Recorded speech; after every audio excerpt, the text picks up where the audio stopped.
Topic UPSC mains ethics के GS 4 के lecture number 8 है। गर्भपात एबॉर्शन नैतिक है या अनैतिक? तो समान परिस्थितियों में गर्भपात नैतिक माना जाता है, क्योंकि गर्भपात एक प्रकार की हत्या है, और किंतु विषम परिस्थितियों में गर्भपात नैतिक बन जाता है, जैसे गर्भ में पल रहा बच्चा आनुवंशिक बीमारी से ग्रसित हो।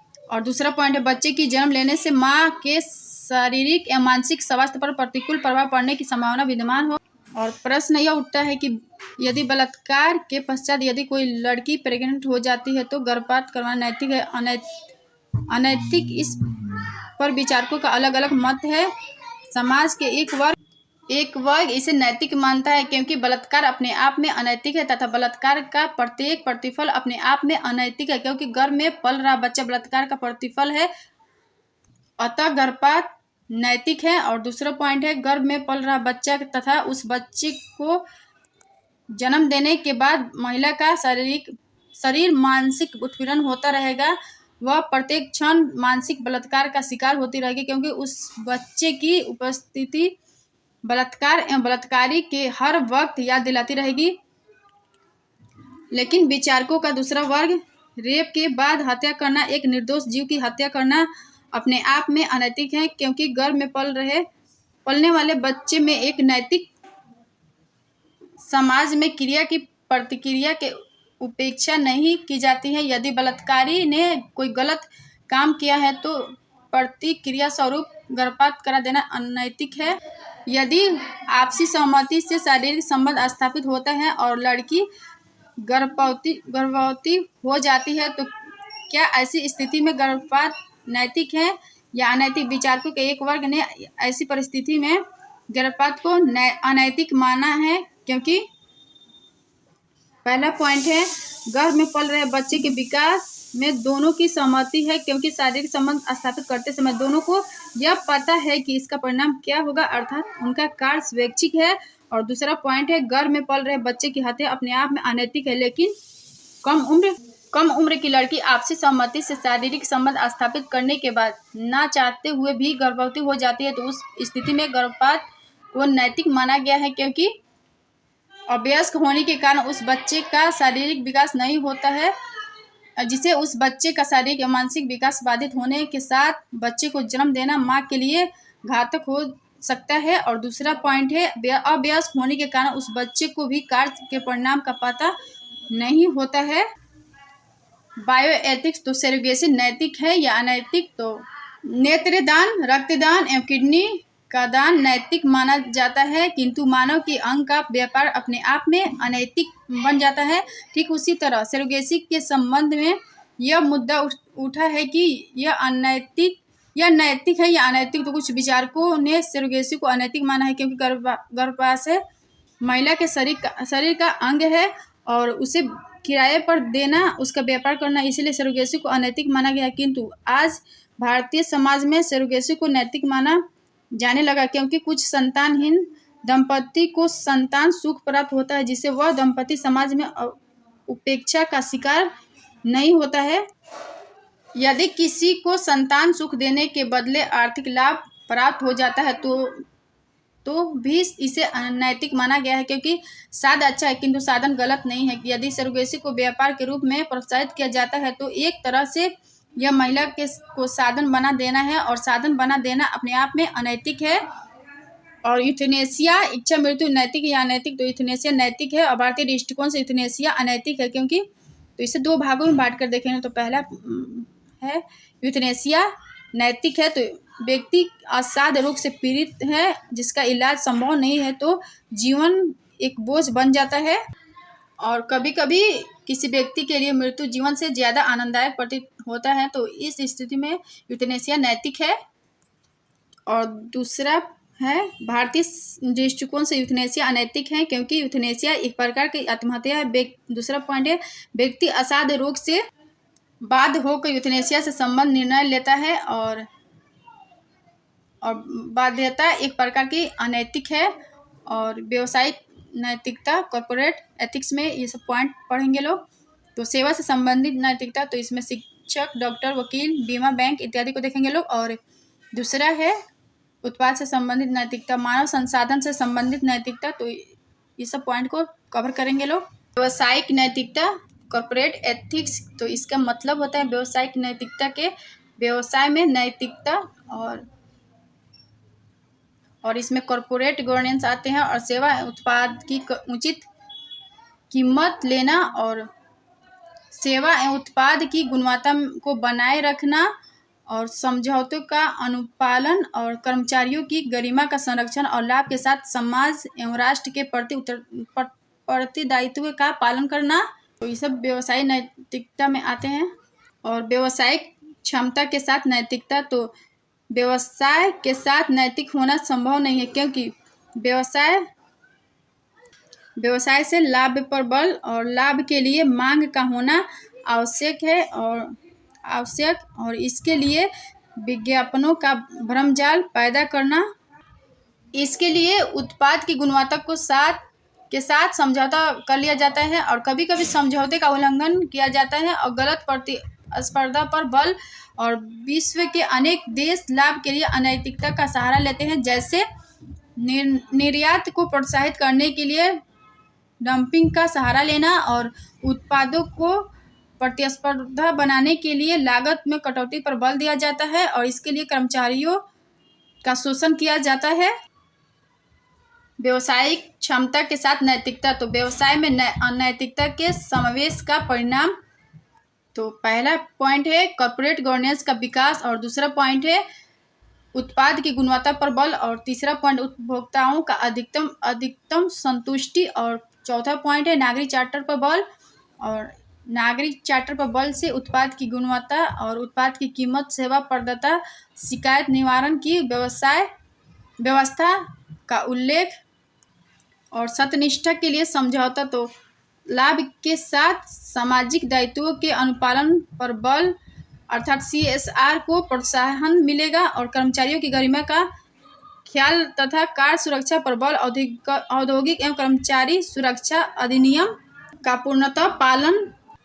व्यवसायिक क्षमता के साथ कंपनी या संगठन को नैतिक बनाने के लिए उपयुक्त सुझाव कौन कौन से हैं, तो कर्मचारियों की गरिमा का ध्यान रखने के लिए उचित मार्गदर्शन तथा उसके क्रियान्वयन पर बल, और कंपनी के उत्पादों की गुणवत्ता की जांच निरंतर हो और कॉर्पोरेट गवर्नेंस की अनिवार्यता घोषित की जाए, और विशाखा गाइडलाइन कार्यस्थल पर महिलाओं की सुरक्षा के संबंध में सुप्रीम कोर्ट का दिशा निर्देश का अनुपालन, और कंपनी की गतिविधियों से होने वाली सामाजिक और पर्यावरणीय क्षति का मूल्यांकन किया जाए।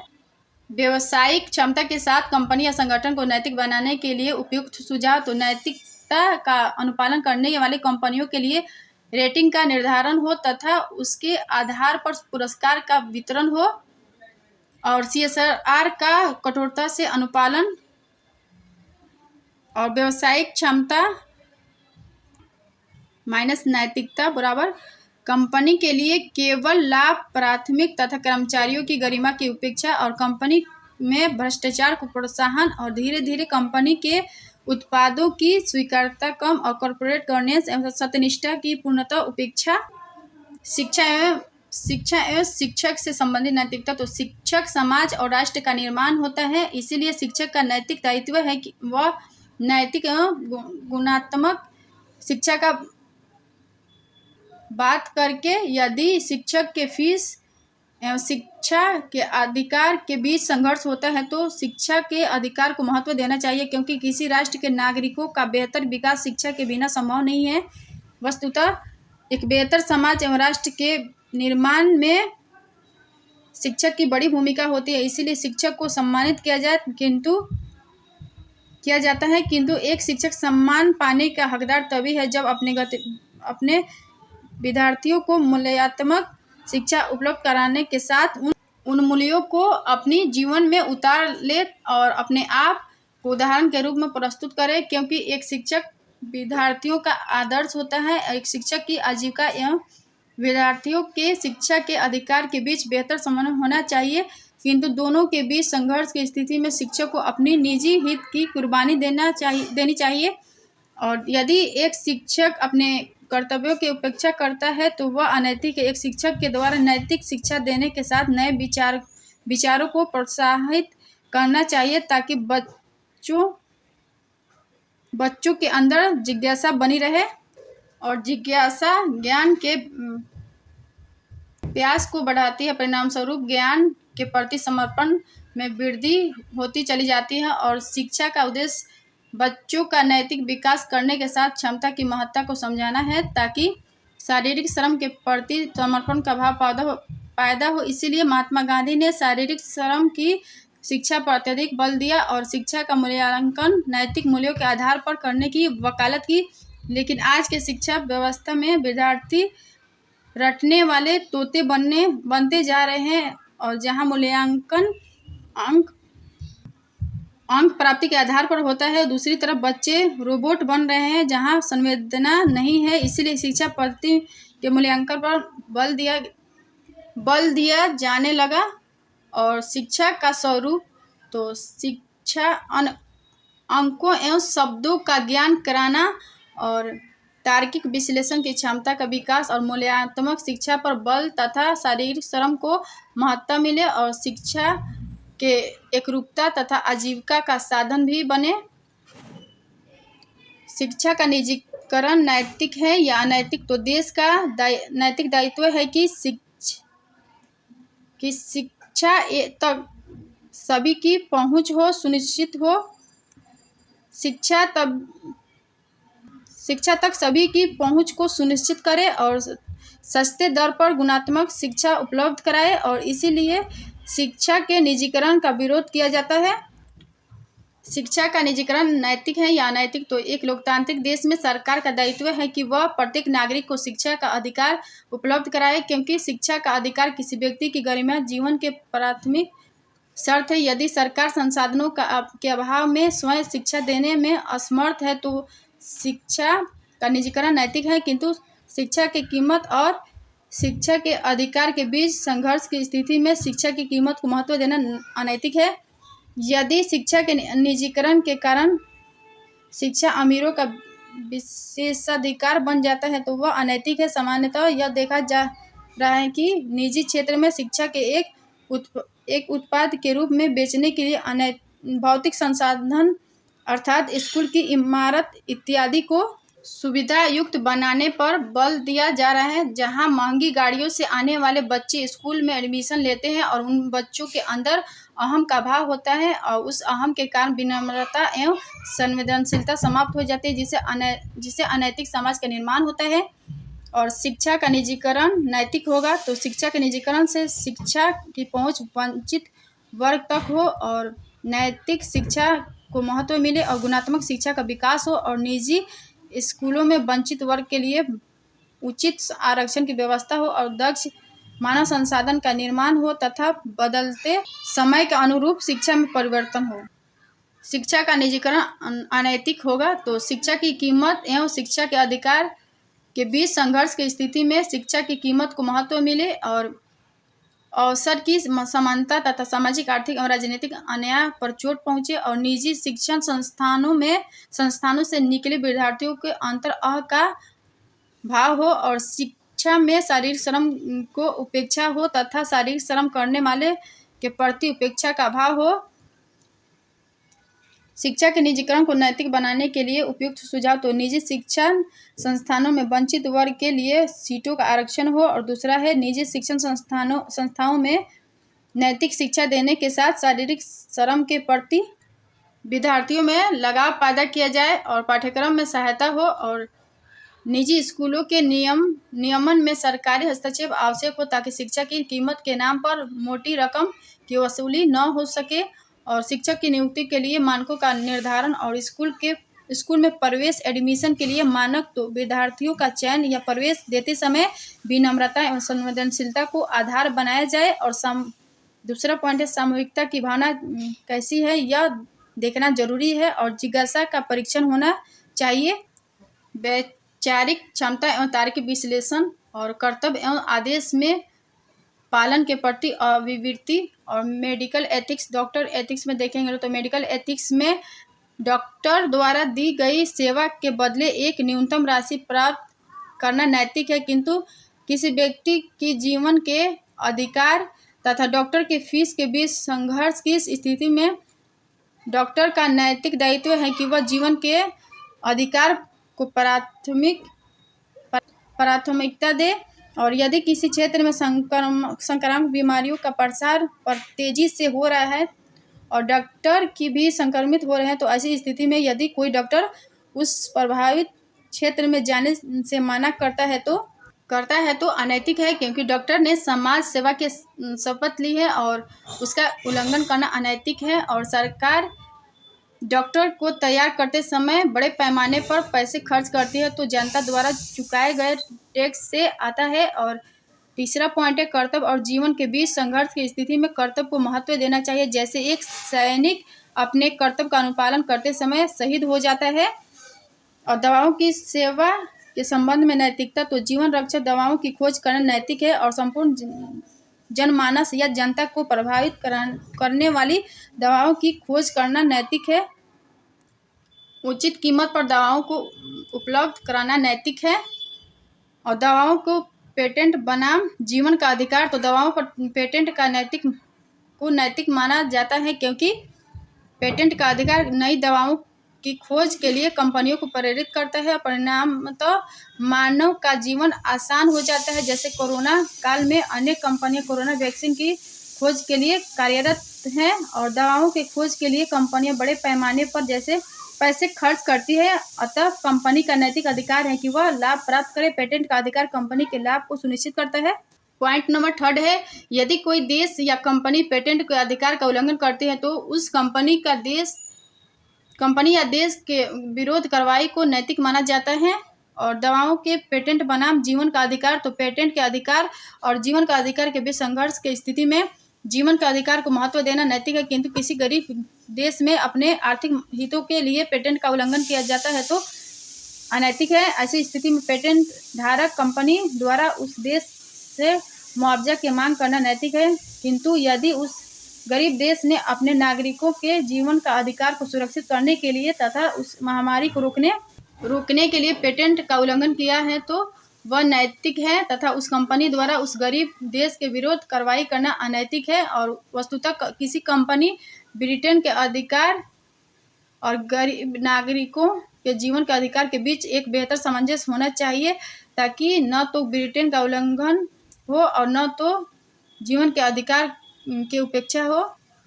किस परिस्थिति में पेटेंट का उल्लंघन नैतिक हो सकता है, तो गरीब जनता के कल्याण एवं महामारी को रोकने के लिए पेटेंट का उल्लंघन नैतिक है। और राष्ट्र की सुरक्षा एवं संप्रभुता की रक्षा के लिए और सामाजिक सशक्तिकरण के लिए पेटेंट का उल्लंघन नैतिक हो सकता है।